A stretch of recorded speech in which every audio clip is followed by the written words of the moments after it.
We'll fix it. Because it should have automatically played.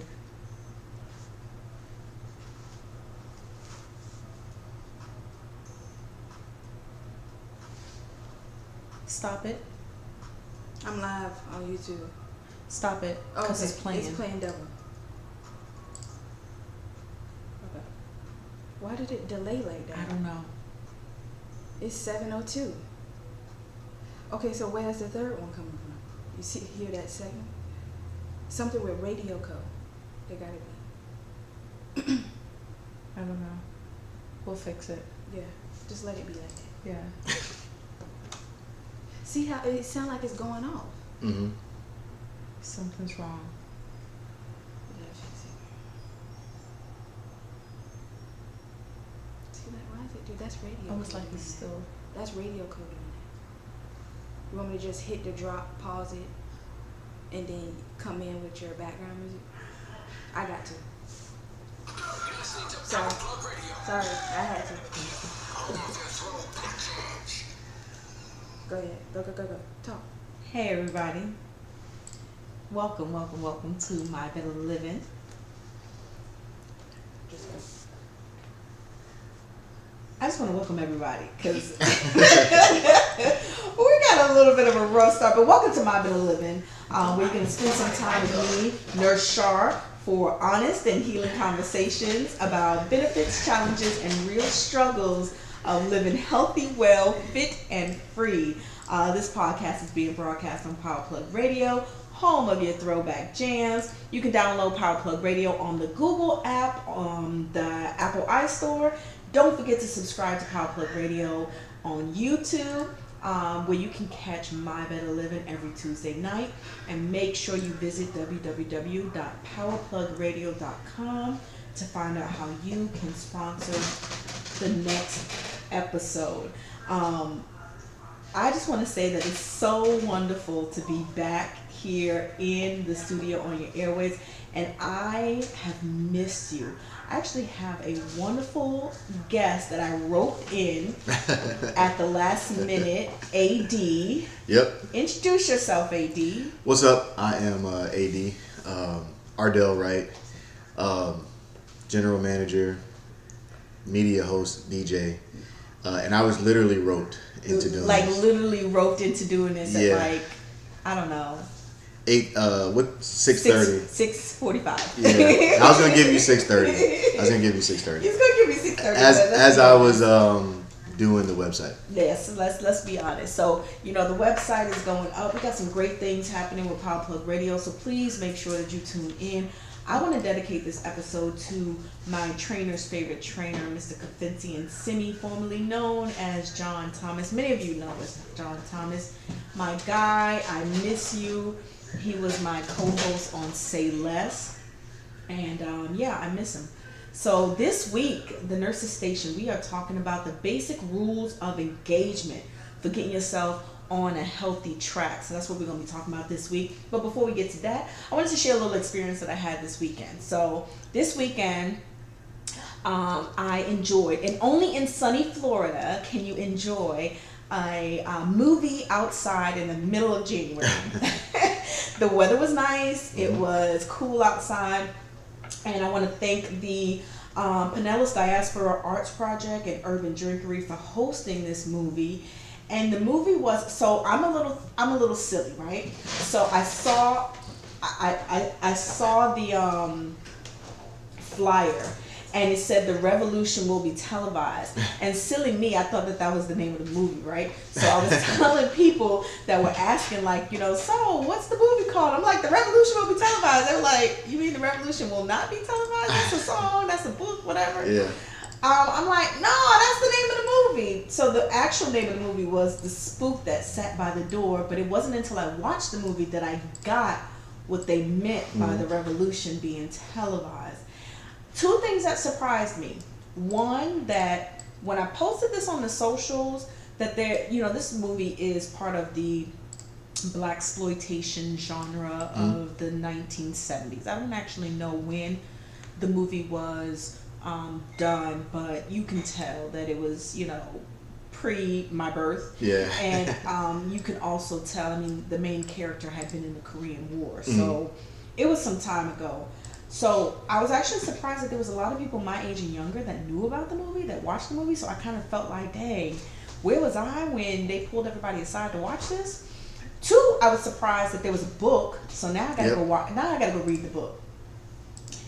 3, it just shocked me that the issues that they were dealing with 40 plus years. I mean, it's exhausting. 40 plus years later, we're still dealing with it today. About 50 years ago. 50. Yeah. 50 plus years later. In the 70s. Sheesh, you're absolutely right. Yeah, we old. 50 plus years later, we are still dealing with the same issues.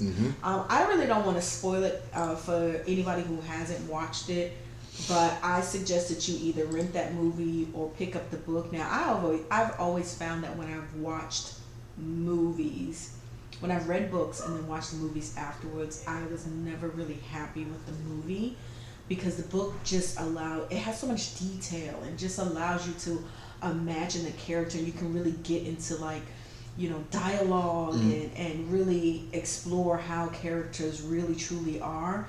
And I'm always disappointed when I watch the movie afterwards. So now I'm wondering if I go back and read the book, because several people have said to me, oh, well, the book is amazing. Yeah, it's a good book. That I might have like a heightened experience with it. I'm gonna tell you one book that I was really disappointed on every single time I read. You know, when I read the book and then I went back and watched the movie, I was very, very disappointed, and that is Memoirs of a Geisha. Okay. The book was so amazing, and the book was amazing. The movie just skimmed. I mean, it didn't even make you feel the way you wanted to feel. Same thing with The Devil Wears Prada. You know, when there's like an antagonist and a villain in a book, like, you really feel some kind of hatred towards that person, and then the movie comes out and you're like, oh, well, they weren't so bad. It's like, no, they were that bad. They were horrible. So yeah, you know why that is, though. That the movies are like usually disappointing because everybody has a different perception of the book. Yeah. Because there's no visual to it, so everybody's thinking something else. So when the movie comes out, everybody's like, well, this was not what I had in my head, not realizing that the person who made the movie is doing what they read in the book from their imagination. That's true. So that's the thing about books. You know, I tried to read a Harry Potter book once. Like, I got to like page 5. Listen. But what I saw in my head was different. Then, even though it's 5 pages, what I saw in my head was listen, I can't with you. So my daughter is a Harry Potter person. She's like on book 7, or I don't know. Like, the first book is like a regular book, and then they get bigger. Like, they're like encyclopedia, you know, chapters. Yeah. And you know, so I promised her that I was gonna read. Well, that was a couple summers ago, and I'm still on book 1, so don't feel bad about it. I haven't watched the movies either. I watched the movies. I like the movies. You know, I'm into sci-fi and fantasy and those kind of things. I thought the movies were fun, but I tried. Yeah, I'm not. It's just, I don't know. Yeah, I didn't catch the craze when it was a craze. Yeah. So now I'm not gonna go back to catch the craze, like to, you know, be in that moment. That's not. I'm with you. Yeah. I'm with you. So we're gonna move on to health news, where I just kind of give you something that's happening right now that may shock you, that may amaze you, or that just might be something to put in your back pocket to tell somebody else. Yeah. Now, while you do your health news, yes, because I'm still the general manager. Yes. I'm gonna run and take this meeting real quick. Okay. I'll be right back. Okay. See, this is how we work. We like multitask. Yeah, we wear many hats here. You know, so the general manager that I roped into, because he was sitting here and I'm talking to him, and I'm like, look, if you're gonna sit here, you're gonna hop on, because we're gonna keep this conversation going. We're gonna keep this conversation going. So while he does that, I'm gonna get into this health news. So, a study recently came out that says that the global dementia cases may triple by the year 2050 unless risk factors are addressed. So dementia is currently the 7th leading cause of death worldwide, and one of the major causes of disability and dependency among elder adults globally. A lot of people think that dementia is just about memory loss. it is actually a degenerative brain damage that progressively gets worse and leads to not only forgetting a few things here and there, which is what we normally see, and that's usually how it's depicted, but it can actually progress to complete loss of functioning. And so, that's very, very debilitating, one, for that person, especially if they cannot complete, their normal activities of daily living, like brushing their teeth and washing their face and, feeding themselves. But it can be also very heartbreaking for family members. So this study, according to this study, the number of adults aged 40 and older living with dementia worldwide is expected to triple from 2019 to 2050, from 57 million to 153 million. That is a lot of people with dementia. They address the risk factors, but a lot of it is, people are living longer. And so as the world population increases and as people live longer, you're probably going to see more prevalence of these types of illnesses. So the risk factors that they looked at: 1, smoking; 2, obesity; 3, high blood sugar. Those are the 3 culprits that they said put someone at highest risk. And they said aged 40 or older, which means as young as 40. And yes, I said as young as 40. Our chief producer in here seems to think that 40 is old and menopausal. I won't say her name, but our chief producer seems to think that 40 is old. But 40 is actually is what they're quoting as the age. So that means there's 40 people 40 years old that are walking around with signs of dementia, and it's really pretty sad. There was a movie that came out in 2020 starring Anthony Hopkins, and it was called The Father. And it's about this man who, as he gets older, he doesn't really want his daughter helping him, and he's trying to make sense of all the things that are changing around him. He starts to question the people around him, his loved ones, what he sees, his reality. The whole movie is from his perspective and from the perspective of someone with dementia. So I've heard people say that it's very confusing and that it jumps from scene to scene. You don't really know what's real. You don't know what's not real. And I guess that if that's how you felt watching the movie, then it did its job, letting you know how somebody with dementia feels. I can tell you, there's another movie that comes to mind, and that's The Notebook. The Notebook is probably one of my all-time favorite movies. I remember when the movie came out, I didn't really want to go see it. My mom heard about it from somebody that she worked with, and she drugged me to go see this movie, and it was a basket case when I left out of there. And to this day, it's one of my favorite movies. If you haven't seen it, spoiler alert, Allie has dementia. And Noah spends his life after, they found out that she has dementia, trying to retell the story of how they fell in love day after day, trying to get her to remember.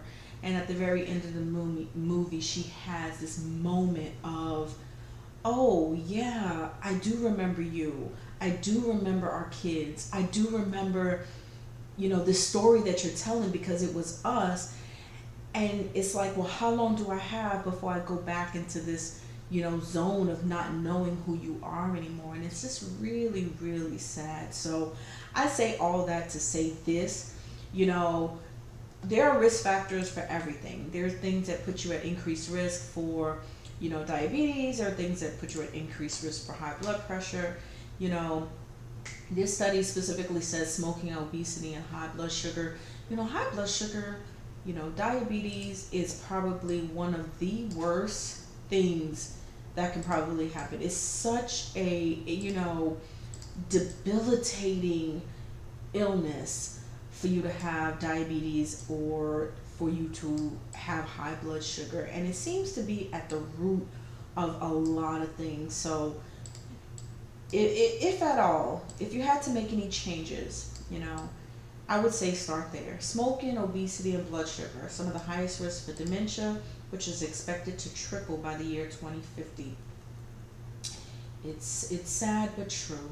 Speaking of some truth, we're going to get into this segment that I like to call the honest truth. And so the honest truth just, sometimes the truth hurts. Sometimes we don't want to hear it, but sometimes it needs to be said. And so I like to use this moment to talk about the honest truth. So let's talk about the honest truth.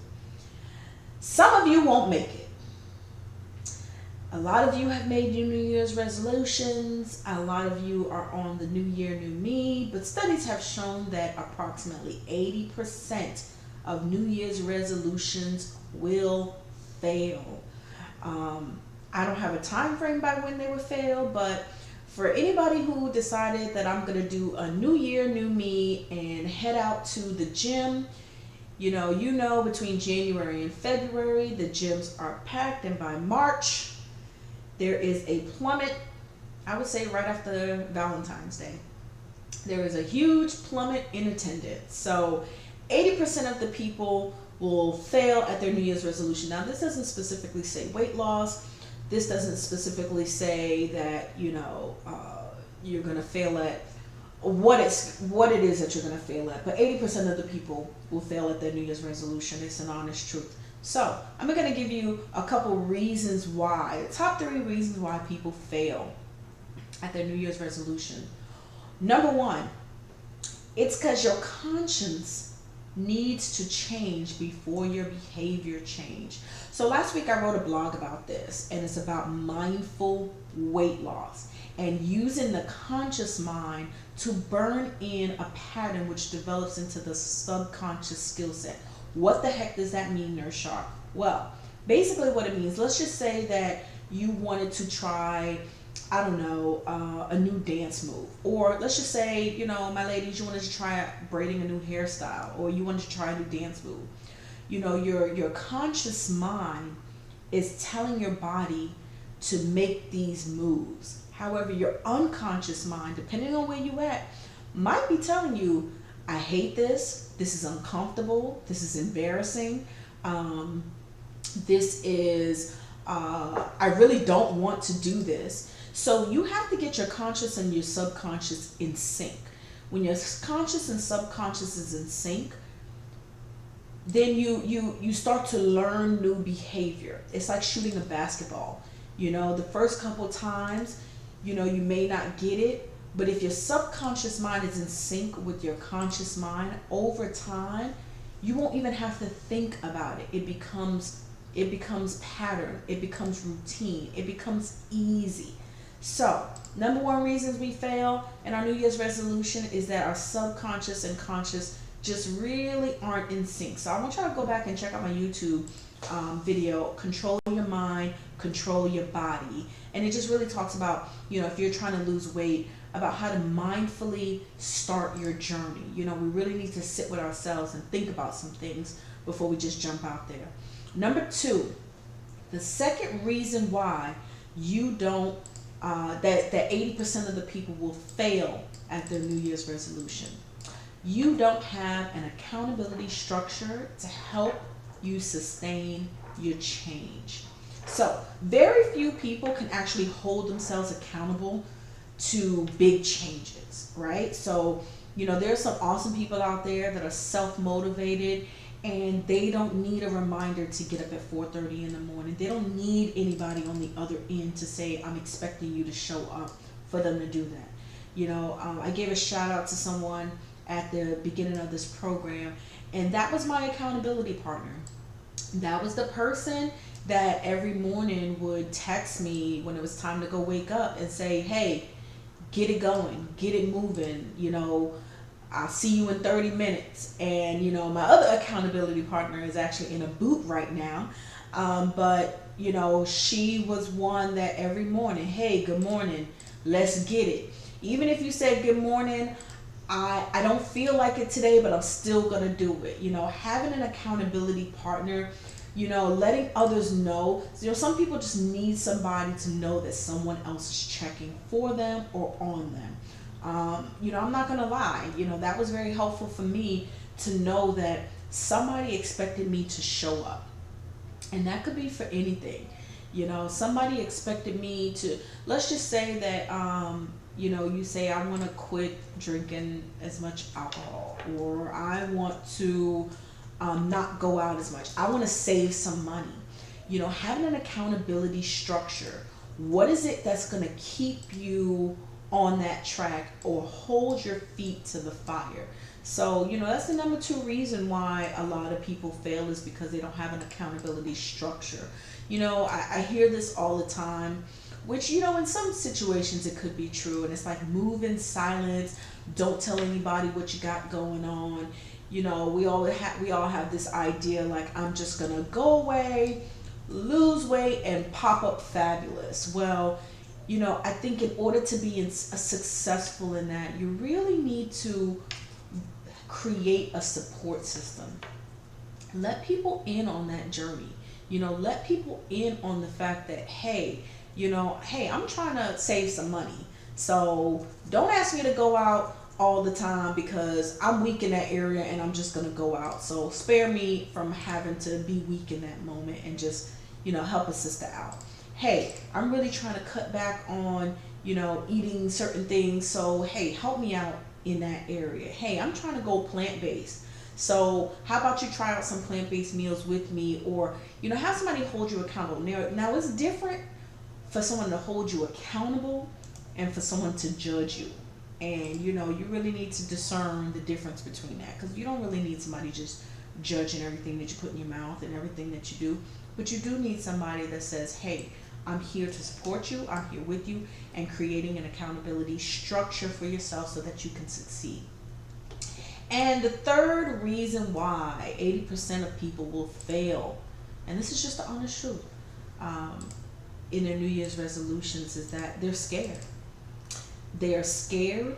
Their subconscious is completely resistant to achieving a big goal, and they won't let themselves achieve it.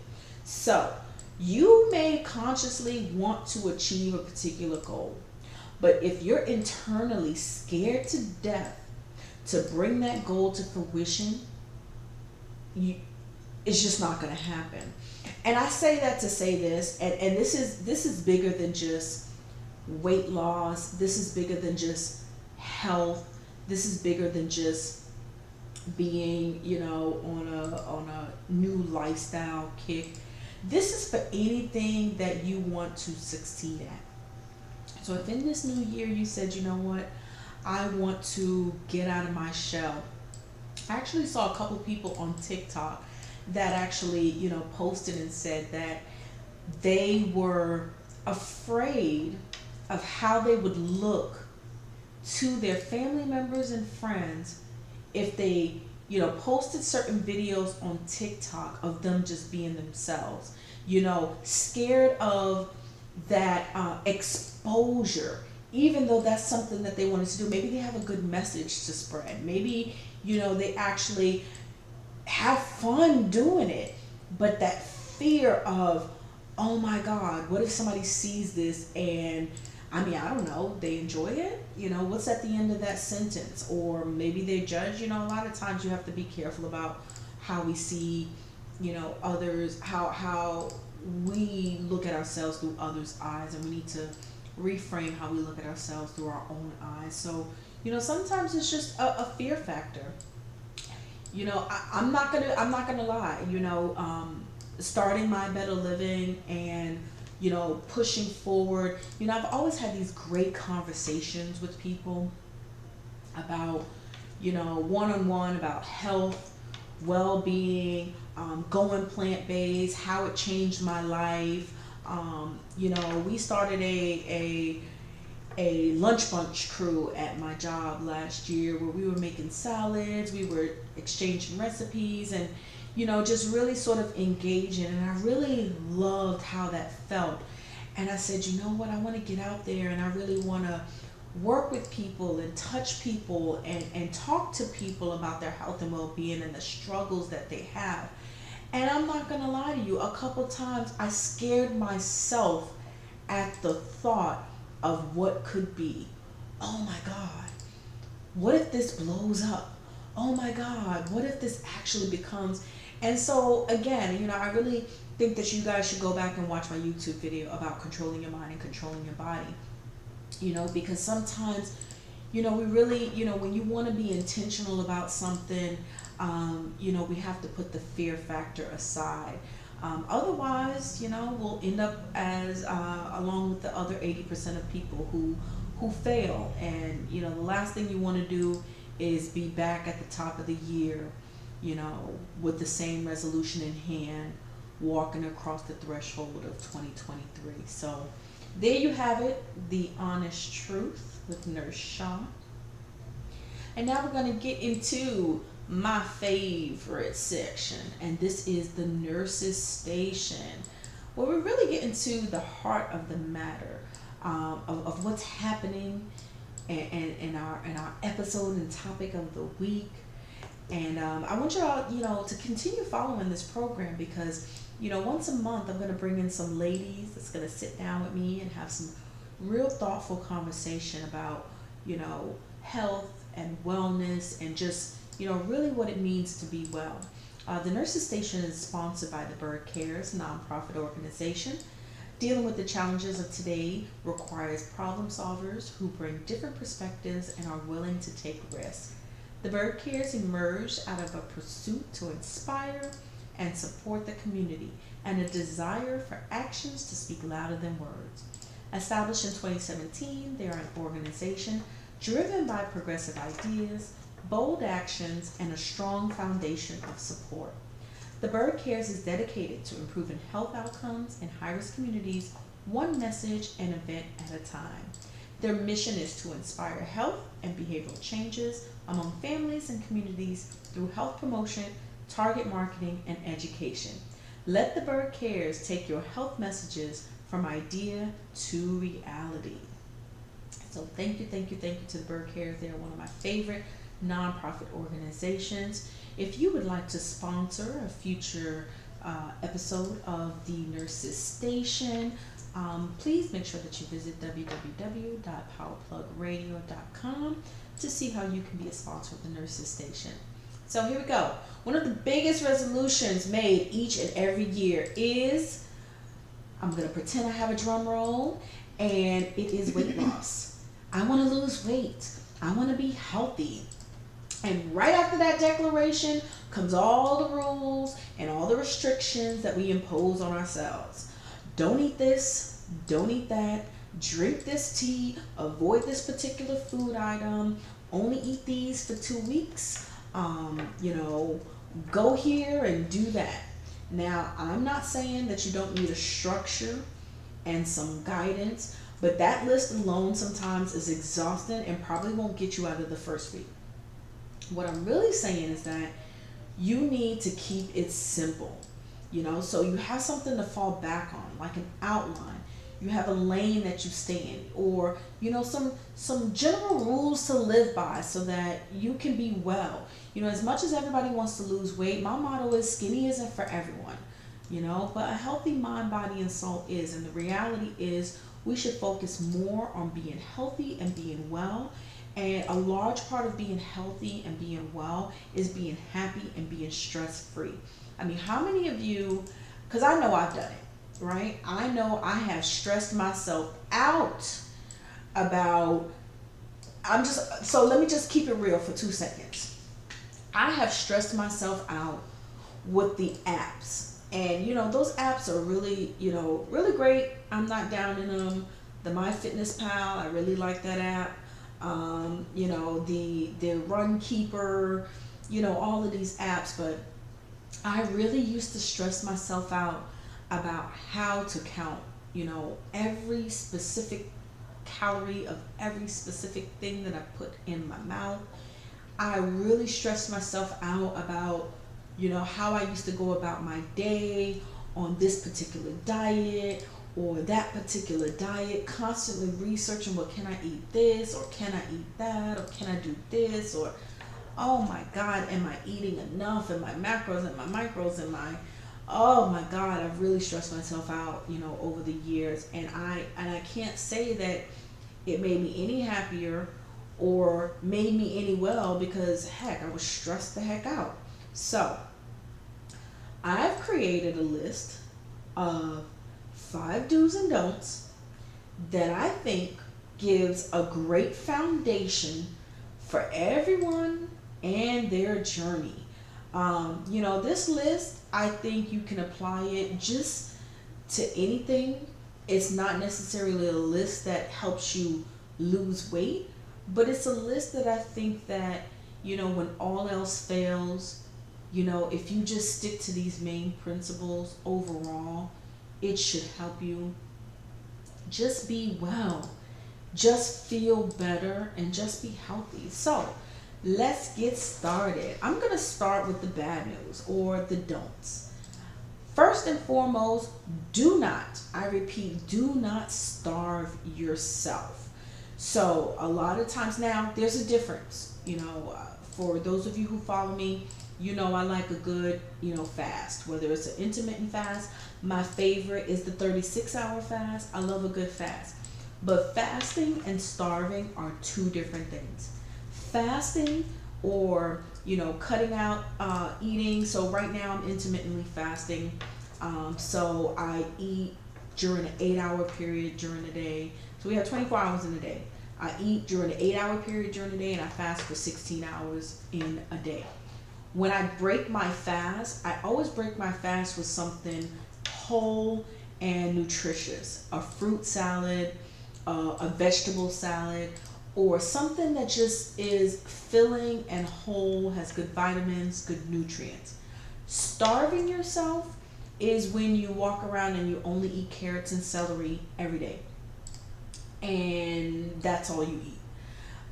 Over time, when you starve yourself and you don't get good nutritious foods in your body, good vitamins, good minerals that you get from eating good whole foods, that takes a toll on you. Yeah, at first you might lose a little weight, you might slim up a little bit, but then your body goes into the WTF mode, and it's like, what are you doing to me? So what happens? Your metabolism will slow down because your body wants to conserve as much energy as possible. The weight loss will, eventually stop. You might even, eventually you might even lose some hair. You're definitely going to lose muscle, which you don't want to do. If your ultimate goal is you want to lose weight, you want to lose fat, you don't want to lose muscle. So starving yourself is really going long periods of time without some good nutritious food, or severely limiting your calories. So, the truth of the matter is, and everybody I think know this, in order to lose weight, you need to be in a calorie deficit, meaning you need to burn more calories than you consume. But severely limiting your calories or starving yourself is not the way to go. So don't starve yourself.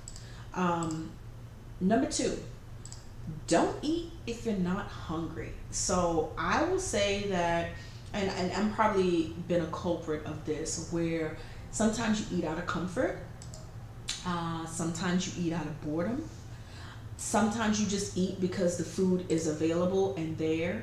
A friend of mine was saying, she's been trying not to eat meat and trying to go on start a plant-based journey, but she smelled chicken and she was like, I just had to have it. Sometimes she might have been hungry at that point, but how many times have you just, ate something because you're in a social setting, you're not really hungry? Or how many times have you gone out to eat and you're not really hungry, but you eat anyway because you don't want to be rude, or you just don't want to look like you're not enjoying being there? So don't eat when you're not hungry. That's just one rule to live by, and it's okay for you not to do that. Maybe take a rain check on that dinner. Maybe, if you know that you're going out to dinner, maybe wait to eat later. I just think that, really reforming some relationships with food, hunger, and how we eat. Number 3, keep your butt off the scale. Our body fluctuates, our body weight fluctuates, our body fluids, especially for my ladies. Ladies, you already know, every month it's going to fluctuate. Every month there's going to be a time when you're just not feeling sexy. There's going to be a moment in time when you're just not feeling like yourself. And if every single day, even in a week's time frame, your body weight can fluctuate depending on how much water you're taking in, depending on how many activities you're doing for the day. So imagine if every single time you're going through your weight fluctuations, your butt is on the scale looking to see, well, what am I at today? What am I going to be at tomorrow? I mean, that can be pretty depressing. It can be a spirit killer, especially if you know you really have emotions tied to what that scale says. So what I recommend, keep your butt off the scale. If you really want to weigh yourself and measure yourself, try weighing yourself once a week on the same day and do it in the morning. Me personally, I think that Saturday mornings are a great time to weigh yourself, and I'm gonna tell you why. Monday through Friday, most of us have jobs, right? And most of us can easily be disciplined throughout the week. We have a pretty strict schedule, a lot of us sometimes, and we can usually plan out our meals and plan out our workout, and things kind of get a little haywire on the weekend. The reason why I say Saturday is if you've been doing well all week long and you get on that scale Saturday morning and you see success, it will motivate you through Saturday and Sunday to stay at it. If you got on that scale Monday morning after maybe a rough weekend or two, Mondays are rough enough. You don't need to be adding it by getting yourself on that scale.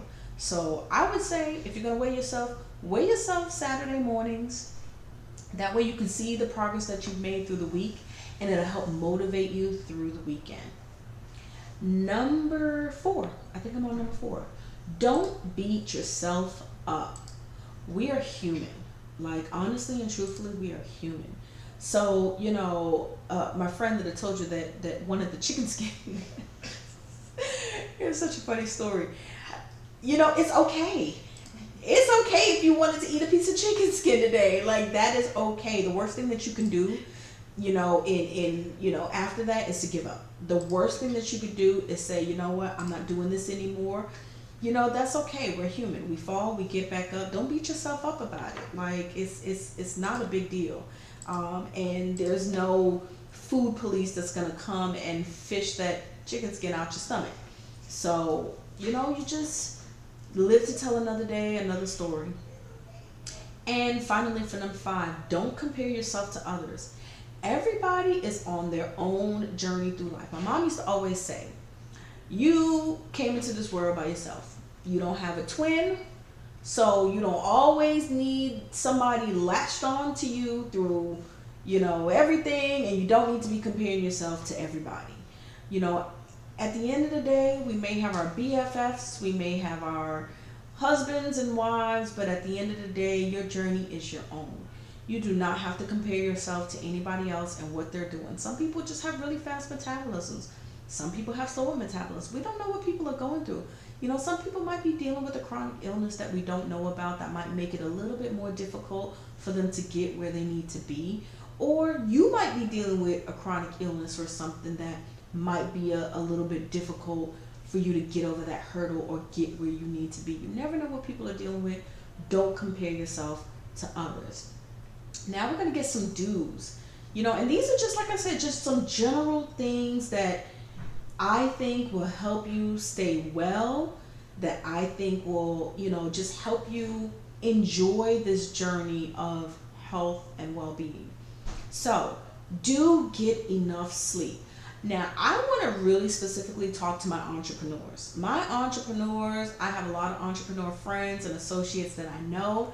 And when I tell you, they are working hard, especially in this 2022. They are working hard. They are burning the candle wick at both ends. They are really getting it in.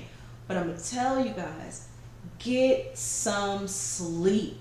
You know, this is how this works. You know, if you say I want to get on this health kick and I'm working out, that's fine. Your body needs restoration, and your body can't restore if it's not resting. You know, a lot of times, you know, people eat really close to their bedtimes. The reason why they tell you not to eat really close to your bedtime isn't because your body's like, oh yeah, it's bedtime and I know, so I'm just gonna make the person fat. the reason why is because at the end of the day, if you're eating really close to bedtime, now your body is spending the time that you're sleeping digesting food instead of restoring you. If you are working out, especially if you're lifting weights, you need that type of rest to restore your muscles, to repair your muscles, to get you ready for the next day. So please make sure that you get some good sleep. And I mentioned earlier about dementia, and they did say that, like Alzheimer's and dementia, that another risk factor when they look back is lack of sleep. If you're getting less than 4 hours of sleep, 4 hours of sleep a night, like you need to add an extra hour or two to that. Another do swap, don't swindle. What do I mean by that? A lot of times I said, we put all these restrictions on ourselves. Okay, I'm not going to eat this, I'm not going to do that, I'm not going to, so instead of swindling yourself out of your favorite food, instead of swindling yourself out of going out to eat, why don't you swap it out? So swap out for a healthy version. My husband likes to drink coffee. I like coffee too. But he also has high blood pressure. Yes, I said it. Sorry, babe. You have high blood pressure. But he knows. So coffee isn't the best thing for him because it constricts your blood vessels, the caffeine, and it just really, creates a situation where it makes his blood pressure go up. So he doesn't need to drink caffeinated coffee. But he likes the taste of coffee. So guess what? We swapped it out. We swapped out the decaf for the caffeine, and instead of getting a regular creamer, I got a plant-based creamer that tastes pretty good. And so he can still enjoy the taste of coffee without having the detrimental effects of caffeine making his blood pressure go up. Same thing. My family wanted tacos. It's Taco Tuesday. I want tacos. Okay. Well, I don't eat ground beef, so how about we swap it out for a plant-based ground. I threw some mushrooms in there, some beans in there, and we swapped it out. So and we could still enjoy a Taco Tuesday. So instead of swindling yourself out, swap it out. Swap out your favorite thing for a healthier option, or maybe a smaller portion of what you like to eat. Your body will catch up to you eventually. Your taste buds will change. You'll get used to it. But you don't have to go crazy while you're waiting for your body to catch up. Number 3, do drink water. Next week I'm going to do a series on drinking water. We're going to talk a lot about water next week, so make sure that you tune in for that. But, unless you are in renal failure, kidney failure, severe kidney failure, and you are really retaining fluids, and your doctor told you need to limit your fluid intake, which means you are on dialysis and your kidneys are conking out, you should be drinking a lot of water. And I saw this on the socials where somebody said, we are not kids. Saying that water tastes nasty, like, we're not kids. Drink some water. Help yourself out. Number 4, be honest with yourself. I think that's one of the major things that we need to do. As much as, and I've had these feelings before where as much as you want to just say, you know what, I'm going to wake up, I'm going to be on a new year, new me, I am going to adapt to all of these changes that I want to make in my life, I am going to be fit and fine by summertime, and it's a struggle. It really is a struggle, and we really need to be honest about those things that set us back, those pitfalls, and those areas where we truly struggle. And this is where I say, bring somebody in on this. Reach out to somebody who may have the same struggles that you have. If you have a certain vice or a certain thing that you're just like, this is the thing that holds me back every single time. I need to find a way over this hurdle. I need to get, being honest, you got to be honest with yourself first before you can be honest with anybody else, and honestly and truthfully, I think that's the first step. A lot of people start the new year off running into the gym, run into this new diet. I'm going to do this and I'm going to do that. And they haven't had an honest conversation with themselves about, okay, so how are we going to do this? How is this going to work for us? And that's a lot of what my YouTube video, Control Your Mind, Control Your Body, is about. Please go and watch that. How am I going to do this? How am I going to watch? How am I going to make it through? You need to really have a really honest conversation with yourself about anything that you try to do, any new journey. And finally, do encourage yourself. Every time you are doing something different, let's just say every time that you go to the gym, every time you get up to go to boot camp, every time you get up to go take that walk, every time you put that healthier food option in your mouth, every time you swap out something for a healthier option, positively affirm, I am doing this so that I can achieve a better, healthier, freer version of myself. Tell yourself that. It's kind of reprogramming your subconscious. When like sometimes everybody's not going to be around to clap for you. At the end of the day, people don't start clapping for you until they start seeing changes, right? And it's going to take at least, I would say, 8 to 12 weeks for other people to see the changes that you've made. So in the meantime, you need to clap for yourself. In the meantime, we need to encourage ourselves to say, you know what, you made it through. This week, you walked more this week than you did last week. Hey, today, you hit your 10,000 steps, girl. Thank you. Oh, as a matter of fact, let me check how many steps I hit today. I'm almost there. I hit 8,500 steps today. Okay, we're working with it. Like every day you just need a reminder to yourself that I'm doing all right.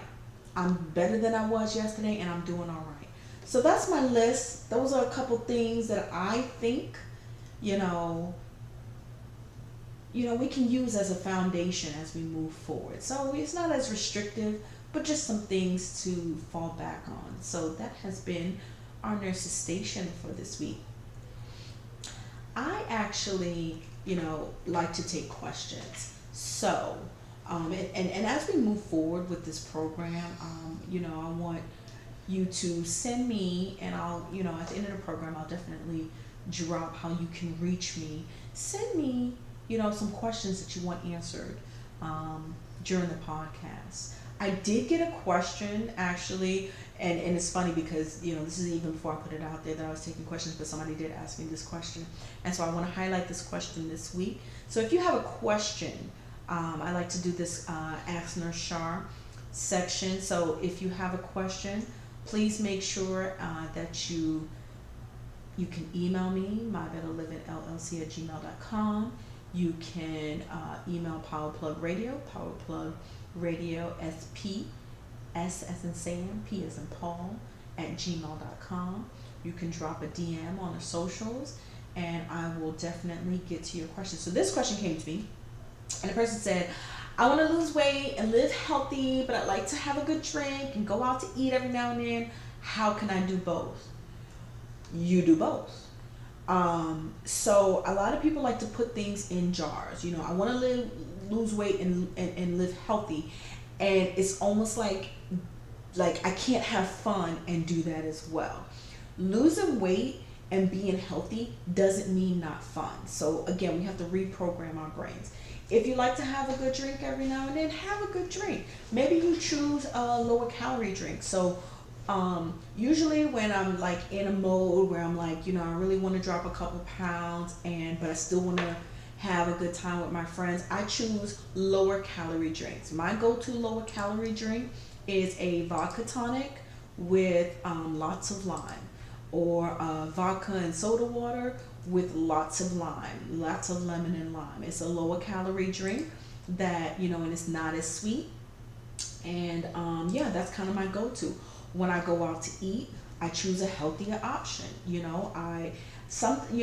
I'm a plant-based eater, a lot of times when I go out to eat, I usually don't eat just a main entree unless it's a restaurant that actually caters to plant-based eating or has a good plant-based menu. They usually just have a salad. I usually just kind of do like tapas style and just put together a bunch of different sides.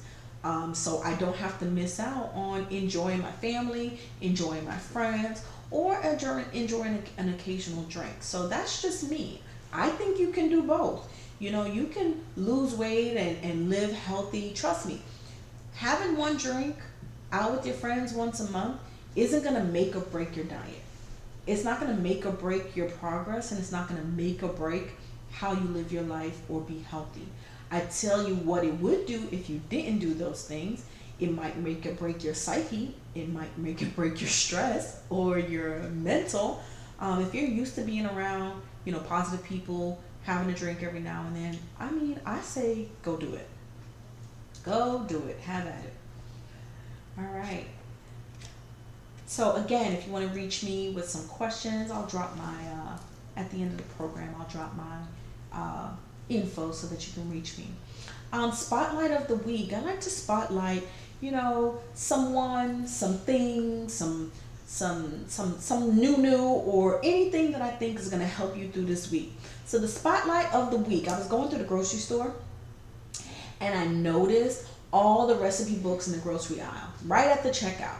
A lot of times it's a lot of tabloids, but hey, it's the beginning of the year. So if you're like, I want to get started and I don't know where to start, go to your grocery aisle and pick up one of those cookbooks. I saw many of them that were plant-based. Many of them had healthy recipes, and they're a good size. Some of these books, some of these little magazines are only about like a couple bucks, so you can get them. They have plenty of recipes. Try something out. Try something new. Get yourself going. You don't really have to have an excuse.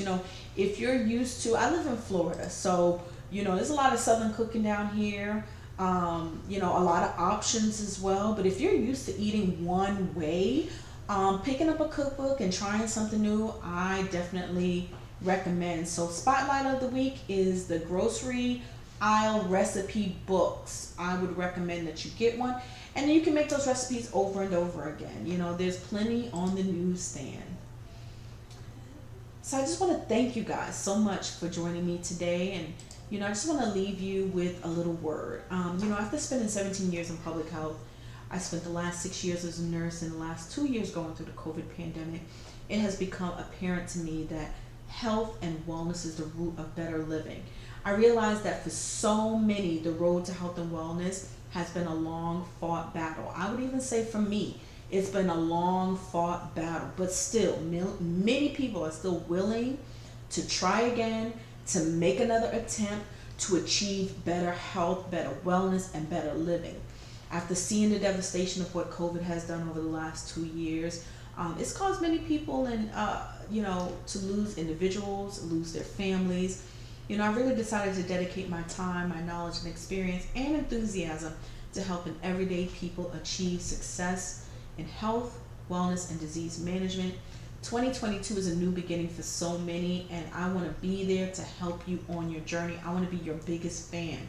So this is Nurse Shar, and remember, skinny isn't for everyone, but a healthy mind, body, and soul is. If you want to reach me, you can follow me on IG at nurse_Shar, SHAR_RN. You can reach me on Twitter at NurseSharRN. On TikTok at My Better Living, and don't laugh at my TikToks. On YouTube at My Better Living. You can reach me on Facebook at My Better Living. And you can find me here every Tuesday on Power Plug Radio. Download that app so you don't miss an episode. Catch us on YouTube Live. And also visit www.powerplugradio.com. I want to thank my sponsor, The Bird Cares. And I'll see you guys next week. Thank you.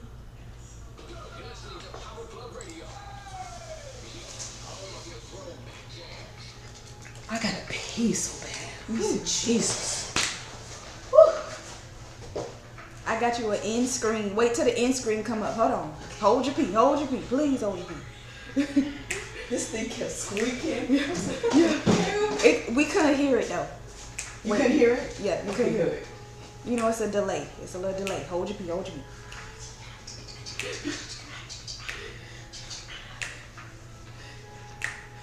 Yay! Stay healthy. Yay! Yay! Jim said she couldn't hear the speaking. Okay. Good. You see her ending screen? Yeah. Mom, Yes, sir. Mom, you Yes. see her ending screen? Yes, I see. I'm looking at it right here. Yeah, that was pretty good. So you got New York song.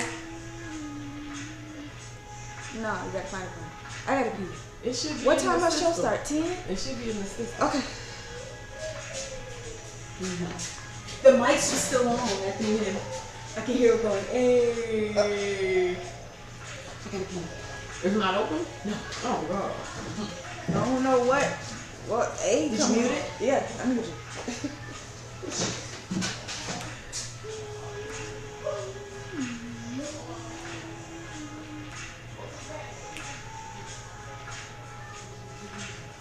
Where are those? Oh, here they go.